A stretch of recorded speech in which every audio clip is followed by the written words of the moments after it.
Welcome to ಪವಿತ್ರವಾಣಿ channel. ನಮಸ್ಕಾರ ಬಂಧುಗಳೇ, ನಿಮ್ಮೆಲ್ಲರಿಗೂ ಆದರದ ಸ್ವಾಗತ. ಬಂಧುಗಳೇ, ಇವತ್ತು ನಾನು ನಿಮ್ಮ ಜೊತೆ ಮಾತನಾಡುತ್ತಿರುವುದು ಬರೀ ಒಂದು ಹಬ್ಬದ ಬಗ್ಗೆ ಅಲ್ಲ, ನಮ್ಮ ಮಣ್ಣಿನ ಅಸ್ತಿತ್ವದ ಬಗ್ಗೆ.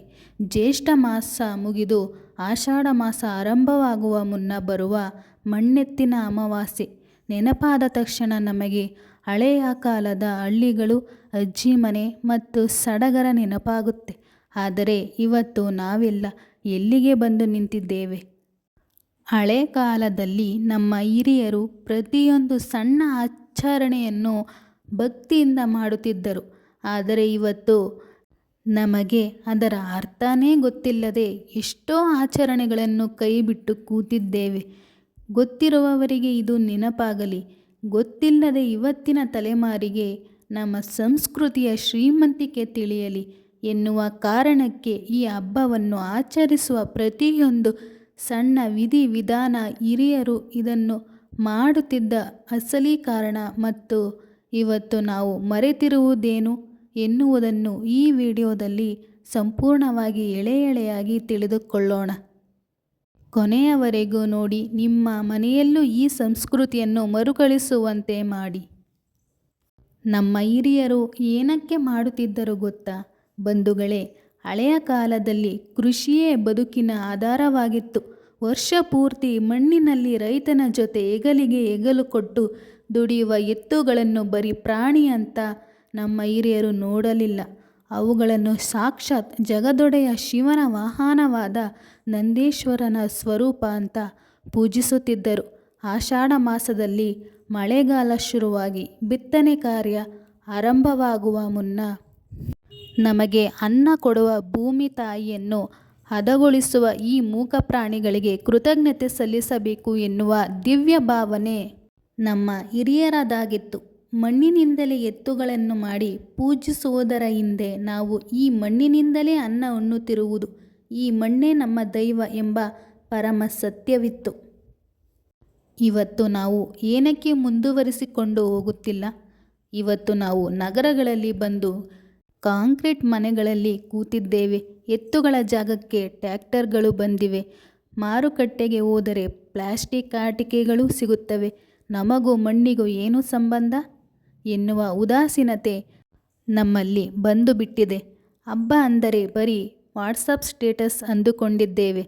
ಆದರೆ ನೆನಪಿಡಿ ಬಂಧುಗಳೇ, ಪ್ರಕೃತಿಯನ್ನು ಮರೆತರೆ ಬದುಕು ಬರಡಾಗುತ್ತದೆ. ನಮ್ಮ ಹಿರಿಯರ ಸಂಪ್ರದಾಯವನ್ನು ಉಳಿಸುವುದು ನಮ್ಮ ಜವಾಬ್ದಾರಿ.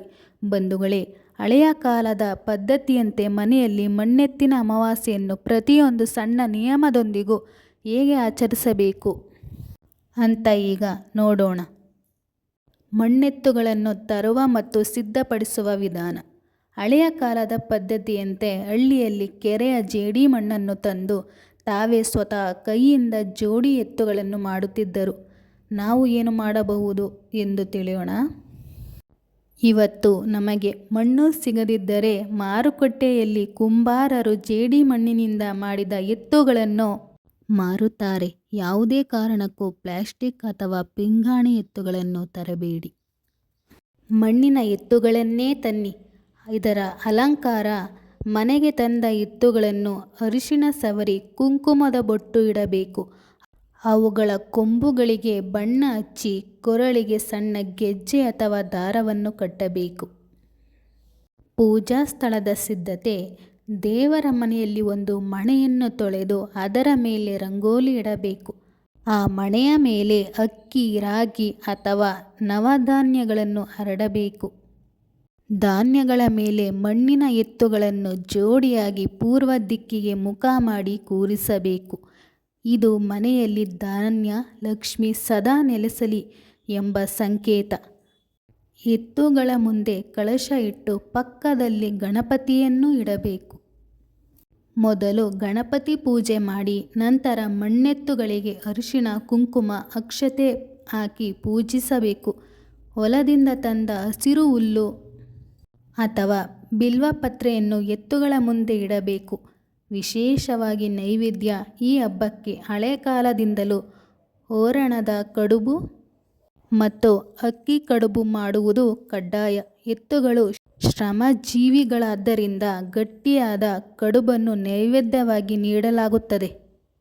ಇದರ ಜೊತೆಗೆ ಹೋಳಿಗೆ ಮತ್ತು ಪಾಯಸವನ್ನು ಮಾಡಿ ದೇವರಿಗೆ ಮತ್ತು ಮಣ್ಣೆತ್ತುಗಳಿಗೆ ಸಮರ್ಪಿಸಬೇಕು. ಧೂಪ ದೀಪ ಹಚ್ಚಿ ಮಂಗಳಾರತಿ ಮಾಡಬೇಕು. ಪೂಜೆಯ ನಂತರ ಏನು ಮಾಡಬೇಕು? ಅತ್ಯಂತ ಮುಖ್ಯವಾದದ್ದು, ಎಷ್ಟೋ ಜನಕ್ಕೆ ಪೂಜೆ ಆದ ಮೇಲೆ ಮಣ್ಣೆತ್ತುಗಳನ್ನು ಏನು ಮಾಡಬೇಕು ಅಂತ ಗೊತ್ತಿರಲ್ಲ. ಹಳೆಯ ಕಾಲದಲ್ಲಿ ಹಬ್ಬ ಮುಗಿದ ಮರುದಿನ ಅಥವಾ 3ನೇ ದಿನ ಈ ಮಣ್ಣೆತ್ತುಗಳನ್ನು ತಗೊಂಡು ಹೋಗಿ ಮನೆಯ ಬಾವಿಗೆ, ಕೆರೆಗೆ ಅಥವಾ ಹರಿಯುವ ನೀರಿಗೆ ವಿಸರ್ಜನೆ ಮಾಡುತ್ತಿದ್ದರು. ಮಣ್ಣು ಮಣ್ಣಿಗೆ ಸೇರಲಿ ಎಂಬ ಭಾವನೆ ಇದರಲ್ಲಿದೆ. ಇವತ್ತಿನ ದಿನಗಳಲ್ಲಿ ಕೆರೆ ಅಥವಾ ಬಾವಿ ಇಲ್ಲದಿದ್ದರೆ ಒಂದು ಬಕೆಟ್ ಸ್ವಚ್ಛವಾದ ನೀರಿನಲ್ಲಿ ಆ ಮಣ್ಣೆತ್ತುಗಳನ್ನು ಕರಗಿಸಿ ಆ ನೀರನ್ನು ಮನೆಯಲ್ಲಿರುವ ತುಳಸಿ ಗಿಡಕ್ಕೆ ಅಥವಾ ಹೂವಿನ ಗಿಡದ ಬುಡಕ್ಕೆ ಹಾಕಿ ಕಾಲಡಿ ಸಿಗದಂತೆ ಮಣ್ಣನ್ನು ಪ್ರಕೃತಿಗೆ ಸೇರಿಸಿ. ಬಂಧುಗಳೇ, ನೋಡಿದ್ರಲ್ಲ ನಮ್ಮ ಸಂಪ್ರದಾಯ ಎಷ್ಟು ಅರ್ಥಪೂರ್ಣವಾಗಿದೆ ಅಂತ. ಇವತ್ತಿನಿಂದಲೇ ನಾವು ಒಂದು ನಿರ್ಧಾರ ಮಾಡೋಣ. ನಮ್ಮ ಮಕ್ಕಳಿಗೆ ಈ ಹಬ್ಬದ ಮಹತ್ವವನ್ನು ಹೇಳಿಕೊಡೋಣ. ಈ ಅಮಾವಾಸ್ಯೆಯ ದಿನ ಕನಿಷ್ಠ 1 ಜೋಡಿ ಮಣ್ಣಿನ ಎತ್ತುಗಳನ್ನು ಮನೆಗೆ ತಂದು ಪ್ರಕೃತಿಯನ್ನು ಗೌರವಿಸೋಣ. ಆ ನಂದೇಶ್ವರನ ಮತ್ತು ಜಗದೊಡೆಯನ ಆಶೀರ್ವಾದ ನಮ್ಮ ನಾಡಿನ ರೈತರ ಮೇಲೆ ಮತ್ತು ನಿಮ್ಮ ಇಡೀ ಕುಟುಂಬದ ಮೇಲೆ ಸದಾ ಇರಲಿ. ಈ ಹಳೆಯ ಕಾಲದ ಸಂಪ್ರದಾಯ ಮಾಹಿತಿ ನಿಮ್ಮ ಮನಸ್ಸಿಗೆ ತಂಪಾಗಿದ್ದರೆ ಕಮೆಂಟ್ ಬಾಕ್ಸಿನಲ್ಲಿ ಓಂ ನಮಃ ಶಿವಾಯ ಅಥವಾ ಜೈ ಜವಾನ್ ಜೈ ಕಿಸಾನ್ ಎಂದು ಬರೆದು ನಿಮ್ಮ ಗೌರವವನ್ನು ಸಲ್ಲಿಸಿ. ಈ ವಿಡಿಯೋವನ್ನು ಪ್ರತಿಯೊಬ್ಬ ಕನ್ನಡಿಗರಿಗೂ ಶೇರ್ ಮಾಡಿ. ನಮ್ಮ ಸಂಸ್ಕೃತಿಯನ್ನು ಉಳಿಸೋಣ. ನಮ್ಮ ಪವಿತ್ರವಾಣಿ ಚಾನಲ್ಗೆ ಸಬ್ಸ್ಕ್ರೈಬ್ ಆಗಿ. ಧನ್ಯವಾದಗಳು. ಶುಭ ದಿನ.